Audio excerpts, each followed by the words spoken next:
मेरो कविताको शीर्षक छ बेचिएका सपनाहरू भन्ने। अलि सिरियस छ है, फेरि हल्का नाच्दिनु होला। बेचिएका सपनाहरू। आमाले छोरो बेचिन्, श्रीमतीले श्रीमान बेचिन्, ऊ आफैले राष्ट्रियता बेच्यो, देशले नैतिकता बेच्यो। अनि बल्ल किनिएको हो 1.5 लाखको आइफोन, अनि बल्ल खिचिएको व्हाइट हाउस अगाडि सेल्फी, अनि बल्ल जोडिएको काठमाडौँको मुटुमै घडेरी। अहिले हाटकै छ सबैमा बेचेर आत्मसम्मान, भित्रिएकै छ छोराको पैसा, पाएकै छ देशले रेमिटेन्स, काटेरै साउसँग ऋण लागेकै छ छोरो अस्ट्रेलियातिर, छोरी क्यानाडातिर। कोही मेक्सिकोको जङ्गलमा हिँड्दा हिँड्दै रातमै बेचिए, कोही शरणार्थी बन्ने आशमै बेचिए, कोही कोरियाका कृषि फर्महरूमा, कोही जापान र सिडनीका क्लिनिक कम्पनीहरूमा बेचिए।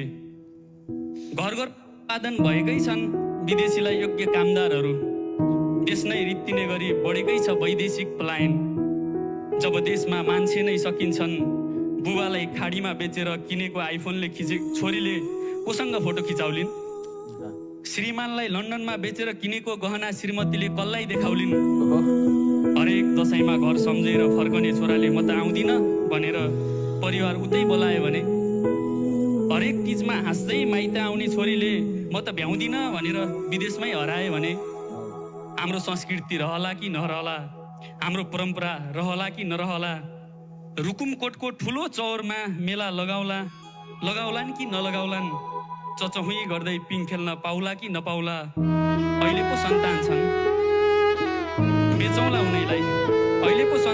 बेचौँला उनैलाई, युरोप र अमेरिकाको सपना देखाउँदै कुनै दिन सन्तान सकिएलान्।